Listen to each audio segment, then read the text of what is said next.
Isang mapagpalang araw sa inyong lahat.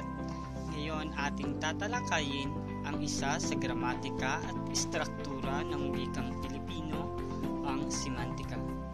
Bago tayo dumako sa ating aralin, magbibigay muna tayo ng maikling pagbabalik-tanaw sa ating naunang aralin, ang phonolohiya. Ito ay ang makaagham na pag-aaral ng phoneme. Pangalawa, ang morpolohiya. Ito naman ang pag-aaral kung paano binubuo ang mga salita. Pangatlo, ang sintaksis. Ito naman ay ang pag-aaral ng istruktura ng mga pangusap. At ngayong araw, mayroong tayong tatlong layunin para sa ating aralin. Una, maibigay ang kahulugan ng semantika. Pangalawa, maibigay ang dalawang uri ng pagpapakahulugan ng semantika. At ang pangatlo ay maipaliwanag ang pagkakaiba ng konotasyon at denotasyon. Batid kong handa na kayong lahat para sa ating aralin, kaya't simulan na natin. Ang semantika. Pamilyar ba kayo sa salitang semantika? Kung gayon, sino sa inyo ang maaaring magbigay kung ano ang ibig sabihin ng semantika? Ang semantika ay tumutukoy sa pampilosopiya at pangagham o scientificong pagpapakahulugan. Ito'y galing sa Griego sanyado na ang ibig sabihin ay mangungulugan sa noun na semantikos, magkahulugan. Ang semantika ay pag-aaral ng mga kahulugan ng isang salita at ang mga mahahabang unit ng salita, gaya ng mga parirala at mga pangungusap. Ang semantika ay prosesong pag-iisip, kognisyon at konseptualisasyon. Tinuturing na sentrong daluyan ng iba't ibang larangan ng isipan at disiplina ng pag-aaral, tulad ng linguistics, filosofiya at psikolohiya. Nakapokus ang semantika sa pagbibigay ng kahulugan sa mga salita, parirala o pangungusap.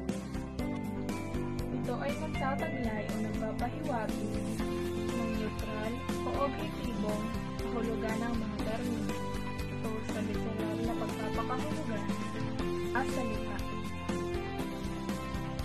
Ang mga kahulugan ay nagmula sa mga diksyonaryo o sa mga aklat. Ayon kay Porter G. Perrin, tumutukoy ito sa tiyak na kahulugan o katangian ng bagay na tinutukoy at konkretong nakikita. Ang denotasyon ay madalas na tawaging dictionary meaning sa Ingles na ang ibig sabihin ay tahas, aktwal, tiyak o tuwirang kahulugan. Konotasyon. Tumutukoy sa karagdagang kahulugan taglay ng isang salita batay sa intensyon o motibo ng taong gumagamit nito.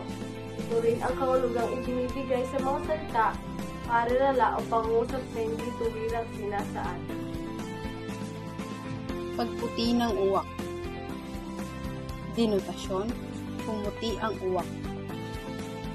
Konotasyon, hindi na matutuloy o hindi na mangyayari. Buhay alamang. Denotasyon, buhay na alamang. Konotasyon, mahirap. Sunod, iyak pusa. Denotasyon, umiiyak na pusa. Konotasyon, iyakin.